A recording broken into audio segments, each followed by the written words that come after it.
ये कहानी है एक नन्हे पक्षी की, एक नन्हे सीगल की, जो अपनी पहली उड़ान नहीं भर पाता है। उसे अपने पंखों पर भरोसा ही नहीं होता है कि वो उड़ सकता है। उसे हमेशा यही लगता रहता है कि उसके पंख कमजोर हैं और वो उड़ नहीं पाएगा, गिर जाएगा। नन्हे सीगल की इस हालत से उसके माँ बाप बहुत परेशान रहते हैं। वो उससे कहते हैं, मेरे बच्चे मेहनत तो कर, कोशिश तो कर, देख तो उड़ जाएगा।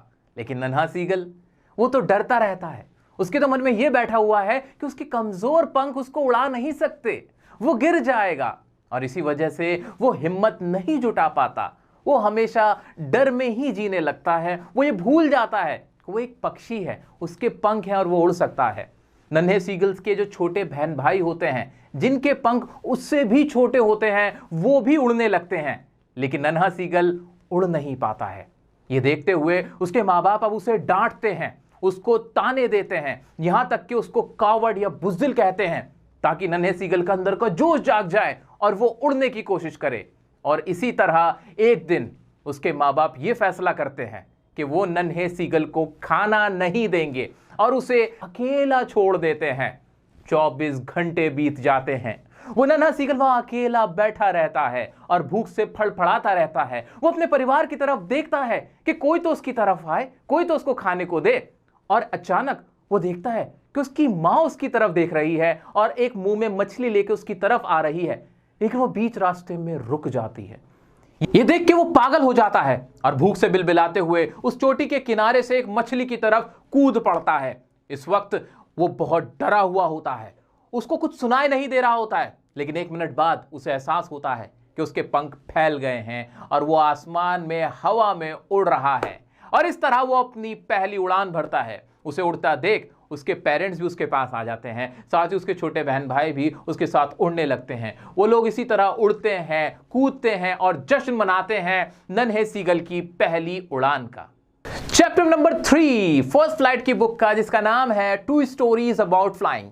इसमें 2 स्टोरीज हैं, जिसमें पहली है हिज फर्स्ट फ्लाइट। अभी जो कहानी आपने देखी थी और सुनी थी वो वही स्टोरी थी, इसलिए आपको इसका मोटा मोटा आइडिया तो हो चुका है कि स्टोरी क्या है, इस चैप्टर में है क्या। अब बात करते हैं एग्जाम के पॉइंट ऑफ व्यू से कि एग्जाम में क्या क्या पूछा जा सकता है, क्या क्या आपको पता होना चाहिए इस चैप्टर से रिलेटेड। तो जैसा कि हर बार मैं आपके लिए सब कुछ कर ही देता हूं, सबसे पहले बात कर लेते हैं कुछ इंपॉर्टेंट वर्ड्स की दोस्तों, जो आपको पता होने चाहिए इस चैप्टर से रिलेटेड। तो आपको पता होना चाहिए कि लेज का मतलब क्या आता है। लेज मतलब होता है चट्टान, जिसे शेल्फ कह सकते हो। स्किम का मतलब मंडराना, moving lightly over a surface area. Upbraiding का मतलब डांटना या स्कोल्ड करना। सीगल सबसे इंपॉर्टेंट वर्ड है इस चैप्टर का, सीगल। सीगल का मतलब ये होता है समुद्री पक्षी। कोई भी समुद्री पक्षी जो समुद्र में उड़ते हैं, वो वाले समुद्र के आसपास उड़ते हैं, वो सीगल हो गया, ठीक है। ब्रिंक का मतलब किनारा या फिर एज। डिवोर, डिवोर का मतलब होता है लालच से खाना, ईट ग्रीडली, ठीक है। ब्लेजिंग का मतलब तेज चमक या फिर वेरी हॉट। प्लेटो, प्लेटो का मतलब होता है पठार, हायर लेवल ग्राउंड। ऊंचाई पे कोई जो ग्राउंड एरिया होता है, सरफेस एरिया होता है, उस चीज को बोलते हैं प्लेटो। अब इतना पता है ना, इतना मोटा मोटा पता है ना। अब आते हैं इसके लॉन्ग आंसर पे। ऐसा लॉन्ग आंसर जिसमें इसकी पूरी स्टोरी कवर्ड है, इससे रिलेटेड कोई क्वेश्चन पूछा जाएगा तो आप उसका आंसर कर सकते हो। तो ऐसा लॉन्ग आंसर जो मैंने खुद आपके लिए लिखा हुआ है, किसी बुक में आपको नहीं मिलेगा, बहुत ही सिंपल साधारण भाषा में मैंने आपके लिए लिख दिया। दोस्तों आइए समझते हैं, रटना नहीं है, आराम से देखना। बहुत प्यारे प्यारे वर्ड्स, बड़े आसान आसान वर्ड्स मैंने आपके लिए यूज किए हैं। His first flight is a story based on young seagull. छोटी सी बात थी कि ये जो चैप्टर है हिज फर्स्ट फ्लाइट क्या है, एक स्टोरी है। किस पे बेस्ड है? एक यंग सीगल पे, यानी एक जवान सीगल है, एक छोटा सीगल है, ठीक है। आगे बढ़ते हैं। Who is afraid to fly. अब वो क्या है, वो बहुत ज्यादा डरा हुआ है। किस चीज से डर रहा है? उड़ने से डर रहा है। एक समुद्री पक्षी है जो उड़ने से डर रहा है। First time because of distrust on its wings. वो उड़ने से डर रहा है क्योंकि उसको ट्रस्ट नहीं है, भरोसा नहीं है अपने विंग्स पर, अपने पंखों पर। तो ये कहानी इस चीज के पहले पता चल गया। आगे बढ़ते हैं। All his younger siblings can fly fearlessly with shorter wings except him. उसके जितने भी उससे छोटे बहन भाई हैं वो उड़ लेते हैं, जबकि उनके जो पंख हैं वो क्या है, उससे भी छोटे हैं। छोटे बहन भाई है, छोटे पंख होंगे, वो उससे उड़ लेते हैं, सब उड़ लेते हैं। लेकिन कौन कौन नहीं उड़ पाता? यंग सीगल जो है वो नहीं उड़ पाता, ठीक है भाई। आगे बढ़ते हैं। He can not gather the courage to trust his wings. उसमें इतनी हिम्मत ही नहीं आती, इतना हौसला ही नहीं आता कि वो उड़ सके। ये कुछ इस तरह से ही है कि जब हम छोटे होते हैं, टीनेज में होते हैं, तब हम स्कूटी या बाइक या साइकिल ना चलाने के लिए हमें डर लग रहा होता है कि कहीं हम गिर जाएंगे, हमें चोट लग जाएगी। और कभी कभी ऐसा होता है हमारा छोटा बहन या भाई बहुत आसानी से चला लेते हैं साइकिल या फिर स्कूटी, लेकिन हम नहीं चला पाते, हमें डर लगता रहता है नहीं नहीं कहीं लग ना जाए, कहीं हिम्मत ही नहीं आ पाती, इतना डर खौफ रहता है हमारे अंदर। ठीक है, तो ये कुछ इसी तरीके से, ऐसे पक्षी को पंख है, उड़ तो सकता हूं लेकिन डर लग रहा है कि गिर गया फिर क्या होगा, इस तरह से। चलो जी आगे बढ़ते हैं। He becomes sad. He cannot gather the courage to trust his wings. वो अपने विंग्स पे ट्रस्ट नहीं कर पाता, हिम्मत नहीं कर पाता ट्रस्ट करने की। He becomes sad. वो बहुत उदास हो जाता है। देखो कितना सिंपल से लैंग्वेज मैंने आपके लिए लिखी है। He becomes sad. भाई वो क्या हो जाता है, उदास हो जाता है। कब क्यों उदास हो जाता है, कब हो जाता है? When he sees his parents teaching and perfecting his younger siblings the art of flying. जब वो देखता है कि जो उसके पेरेंट्स, उसके माता पिता हैं, वो उसके छोटे बहन भाइयों को सिखा रहे हैं कि कैसे उड़ना है, कैसे इसमें परफेक्शन लानी है, ये आर्ट जो सिखा रहे हैं, इसको देखते हुए जो यंग सीगल है वो बहुत ज्यादा उदास हो जाता है। ठीक है, चलो जी आ जाओ।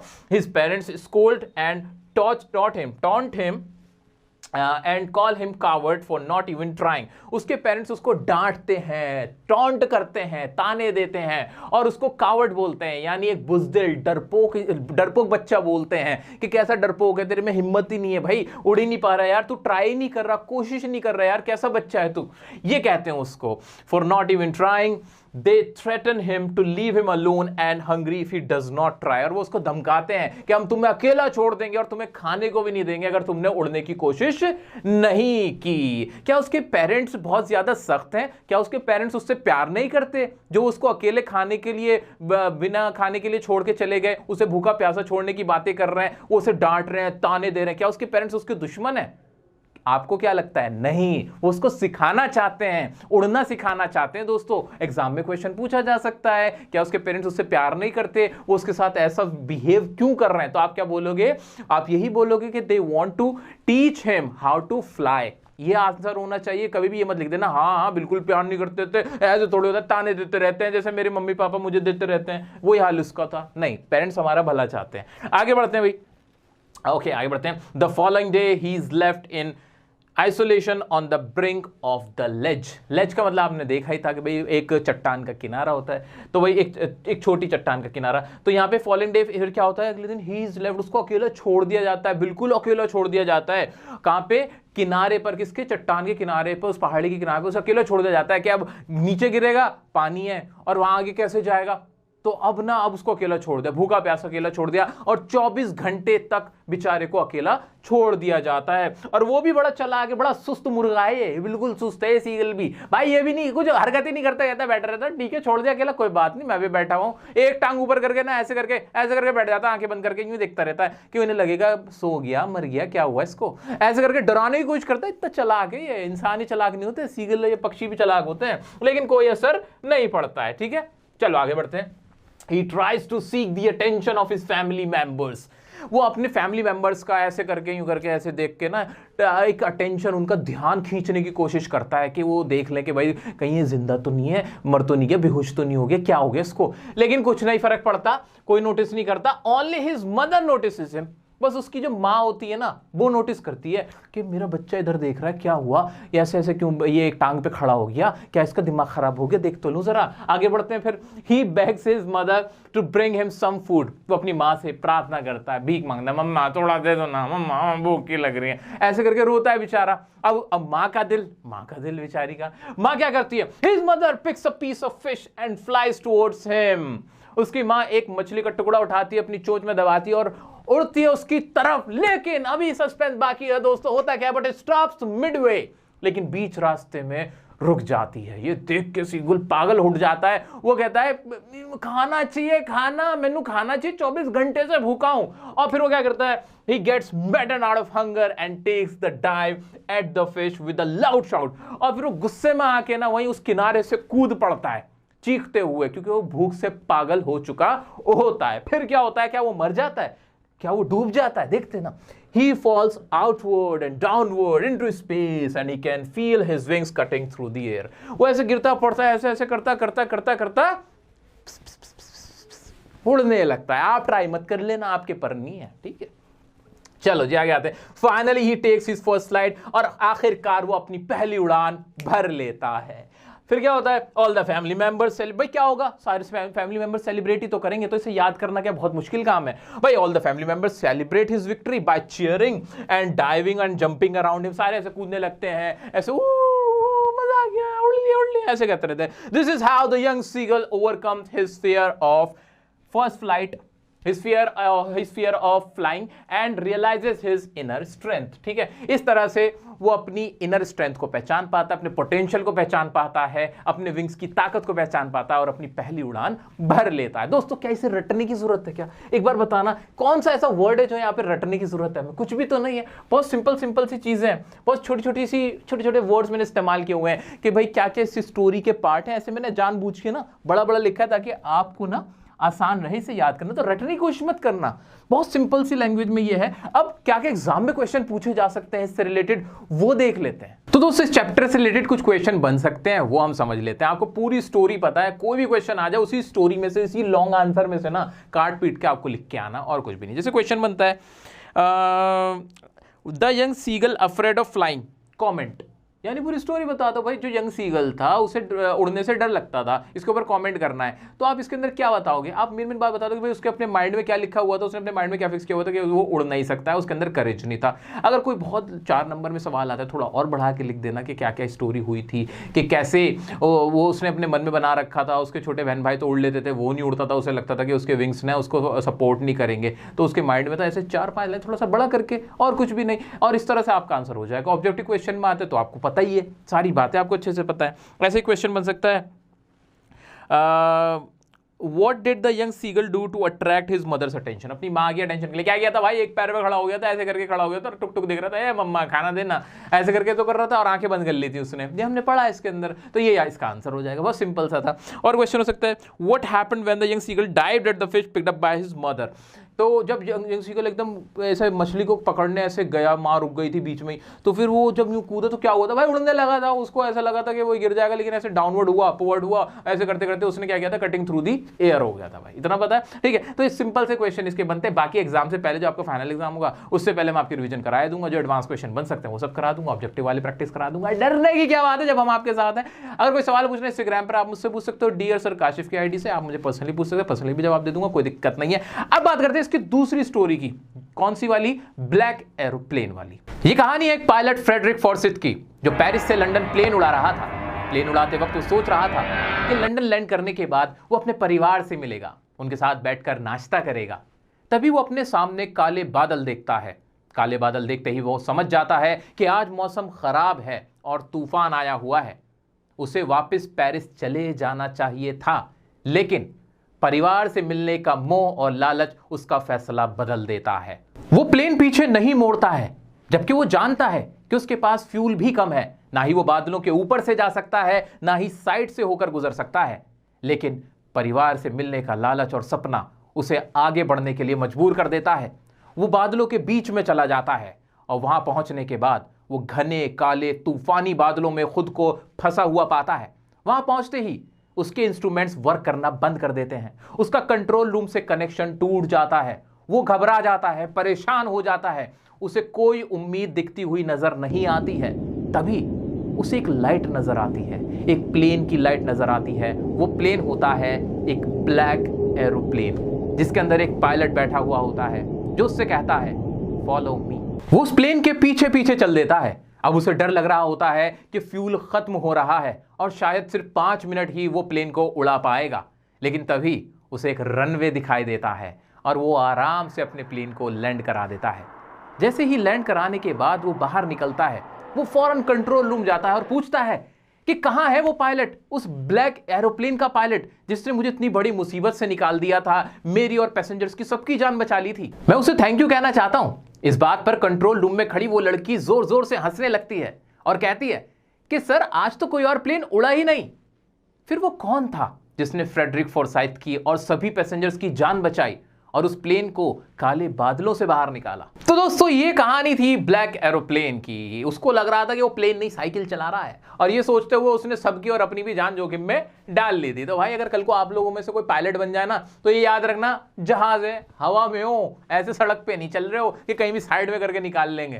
ठीक है, तो आइए दोस्तों देख लेते हैं चैप्टर से रिलेटेड एग्जाम के पॉइंट ऑफ व्यू से हमें क्या क्या याद रखना है और कैसे कैसे इसकी समरी, मेरे हाथ से लिखी गई समरी आपके लिए, वो देख लेते हैं। पहले कुछ वर्ड जो आपको पता ही होने चाहिए। इनकाउंटर, इनकाउंटर का मतलब ठा है, ये सिर्फ वही नहीं होता। इनकाउंटर का मतलब होता है किसी का सामना करना। ऐसे कोई चीज जो सामने आ जाती है ना, इनकाउंटर उसे कहते हैं। इसीलिए किसी को गोली मारने के लिए हमारे दिमाग में घुस गया है, वरना देखा जाए तो पुलिस और क्रिमिनल्स इन दोनों का इनकाउंटर होता है, यानी आमना सामना होता है, गोली नहीं मारी जाती। वो तो बस ट्रेंड बन गया, मार दिया तो अब ठीक है, इनकाउंटर का मतलब ये हो गया। ठीक है, एब्सर्ड का मतलब बेतुका, इलॉजिकल, जिसका कोई सिर पैर नहीं होता। ठीक है, कंट्री साइड देहाती प्रदेश, कोई रूरल एरिया, उसे कंट्री साइड कहते हैं। ट्विस्टेड का मतलब झटक, कोई चीज मुड़ा हुआ होना, झटक जाना, मुड़ जाना, उसे कहते हैं ट्विस्टेड। एंकल हो गई ना कि भाई मेरी क्या हो गई, एंकल क्या हो गई, मुड़ गई। ठीक है, चलो जी इतना पता है, 4-5 वर्ड बस। हाँ, बहुत सिंपल सी लैंग्वेज मैंने आपके लिए लिखी है, ये चैप्टर है भी बहुत सिंपल। चलो आ देखते हैं लॉन्ग आंसर, बहुत बेशकीमती लॉन्ग आंसर आपके लिए। ध्यान से पढ़ते हैं, बहुत सिंपल सी लैंग्वेज में। The narrator of the story, Frederick Forsyth, is a pilot who is flying from Paris to London. ठीक है, जो इसका नरेटर है वो खुद ही पायलट है, अपनी ही बेवकूफियां बता रहा है कि उसने क्या क्या हरकतें करी थी पायलट रहते हुए, ये उसने बताया। ठीक है, अगर ये मैं आपको बता सकता हूँ, ये कहानी ना जब उसने लिखी होगी ना, ये सारी जो स्टोरी लिखी है, ये उसने जॉब करते हुए तो नहीं लिखी होगी। अगर लिख देता ना, इसको वहीं से इसको नौकरी से निकाल दिया जाता, इसको कहता भाई ये तू क्या चला रहा है, ये कैसे चलाता भाई, तू तेरा कोई तरीका नहीं है। ठीक है, तो इसने बाद में ही लिखी होगी मोस्ट प्रोबेबली। चलो जी, तो वो क्या कर रहा था, जो फ्रेडरिक फोर्साइथ, जो यहाँ इसका पायलट है, जो नरेटर है, जो कि एक पायलट अपनी कहानी सुना रहा है, वो बताता है कि वो कहां से आ रहा था। वो पेरिस से लंदन उड़ान भरा हुआ था, ऐसे उड़ा रहा था, और मन में ये था बस जल्दी से मैं कहां पहुंच जाऊं, लंदन पहुंच जाऊं। आगे पहुंचते हैं। Feeling happy and contented flying over a city that is sleeping, बहुत मजे में खुश होते हुए ऐसे ऐसे झूमते हुए चला रहा था, ढूं ढूं ऐसे करके चला रहा था। ठीक है, और उसको कहां से जाता, शहर के ऊपर से जाता, जो शहर सो रहा था, भाई रात का टाइम रहा होगा। आगे बढ़ते हैं। He dreams about the long holiday with his family and taking tasty breakfast after landing. वो सपने देख रहा था, सपने बुन रहा था, दिमाग में चल रहा होता है जब हम कुछ कर रहे होते हैं कि अब क्या करेंगे, हम आगे क्या करेंगे, एग्जाम के बाद क्या करेंगे, पढ़ाई के बाद अरे खेलने जाएंगे, शिमला जाएंगे, मसूरी जाएंगे, ऐसे चल रहा होता है। ऐसे ऐसे उसके चल रहा है, वो सोच रहा है जल्दी से मैं बस लैंड कराना, ढूंढूं ऐसे लैंड कराऊंगा और फिर निकल के टुक टुक टुक टुक और जाके फिर क्या करूंगा, फैमिली से मिलूंगा, मेरे बच्चे आए, मेरी पत्नियां, मैं मम्मी, मेरे पापा, सब उनसे मिलूंगा, उनके साथ बैठूंगा और फिर आराम से लंदन में बैठ के ब्रेकफास्ट करूंगा, खाऊंगा बर्गर शर्गर, मजे करूंगा। ठीक है, ये उसके दिमाग में चल रहा था। चलो भाई आते हैं। As soon as he crosses Paris, जैसे ही वो पेरिस को क्रॉस कर देता है, और यहां मैं आपको एक फिगर भी बता देता हूं, 150 किलोमीटर का यहां पे बताया गया कि 150 किलोमीटर जब वो पार कर देता है, फिर क्या होता है, he gets a look of the dark clouds, वो देखता है कि काले बादल है सामने। चलो फिर क्या होता है, signifying the upcoming storm, जिससे लग रहा था कि क्या है, तूफान आया हुआ है, मौसम खराब है, वेदर खराब है। For the sake of safety, he should turn back to Paris. Safety के लिहाज से देखा जाए उसको क्या करना चाहिए, ऐसी सिचुएशन में क्या करना चाहिए था, उसे अपना जहाज ना वापस मोड़ लेना चाहिए था और पेरिस वापस चले जाना चाहिए था, ना कि लंदन जाना चाहिए था। लेकिन करता क्या है वो, he should, okay, Paris as he does not have enough fuel to fly up or around them, उसे पेरिस वापस इसलिए भी चले जाना चाहिए था क्योंकि उसके पास इतना तेल भी नहीं था, उसके प्लेन में इतना फ्यूल भी नहीं था कि जैसे बादल ही हैं, मैं यहाँ पे प्लेन चला रहा हूँ डुम डुम डुम, तो एक तरीका ये है ना, बादल ये ऐसे यूं साइड से यूं करके निकाल दिया, तो उसके लिए थोड़ा लंबा आपको टर्न लेना पड़ेगा, ज्यादा चलेगा अब जहाज, ज्यादा फ्यूल खर्च होगा, उस पर फ्यूल है नहीं। ये एक और तरीका था, ये बादल है इसके ऊपर से चला दिया और ऊंची उड़ा दी तो बच के निकल जाऊंगा, इतना तेल नहीं था, इसलिए उसको क्या करना चाहिए था, उसे मोड़ना चाहिए था, वापस पेरिस ले लेता। ठीक है, लेकिन भाई कहां, उसके तो दिमाग में ब्रेकफास्ट चल रहा था, उसके मुंह में तो बर्गर चल रहे थे, बर्गर शर्गर खाने थे उसको तो। ठीक है, वो क्या करता है, बट ही थिंक्स अदरवाइज, वो कुछ डिफरेंट सोचता है। क्या अदरवाइज सोचता है, to fulfil his dream of being with family and having breakfast. वो क्या करता है, वो अपना ड्रीम फुलफिल करता है, उसका जो ख्वाब देख रहा होता है ना, अपने सपने देख रहा होता है, वो कुछ सोचता समझता नहीं है और भाई साहब घुसा देते हैं, ले जाते हैं अंदर बादलों में, काले बादलों में, तूफान में। He risks the life of his passengers and heads straight into the storm. पता नहीं कैसी खुदकुशी करने का दिल हो रहा था उसका। बर्गर इतना जरूरी हो गया था। वैसे बाय द वे मजाक की बात है, बर्गर नहीं खाना था उसको, ब्रेकफास्ट खाना था। कहीं लिख के आ जाओ सर बर्गर खाना था फ्रेडरिक फॉरसाइथ को, तो इसलिए उसने जहाज निकाल दिया था अंदर। कहानी बदल जाएगी, ठीक है। ब्रेकफास्ट करना था, फैमिली के साथ से मिलना था, फैमिली के पास जाना था, ठीक है। ओके जी, फिर क्या होता है, अब वो क्या करता है, सीधा घुसा देता है, everything gets dark and all the instruments stop working.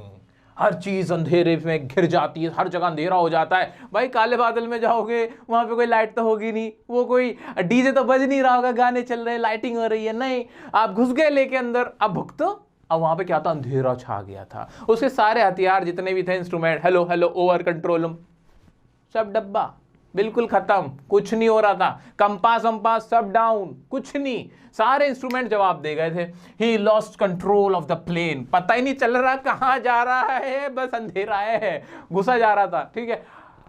और क्या होता है भाई उसके साथ, when he lost all the hope he sees another plane flying next to him through the storm. जब उसकी सारी उम्मीदें, सारी उसने कहता है अब बुला ले, जा रहे हैं, आ गया टाइम, रेस्ट इन पीस। वो जब ये वाली तैयारी कर रहा था, अचानक उसको एक और प्लेन नजर आता है अपने बराबर में, जो कि उसी बादलों में से निकलता हुआ जा रहा है, काले बादलों में से, उसी तूफान में से। The anonymous pilot guided them out of the storm.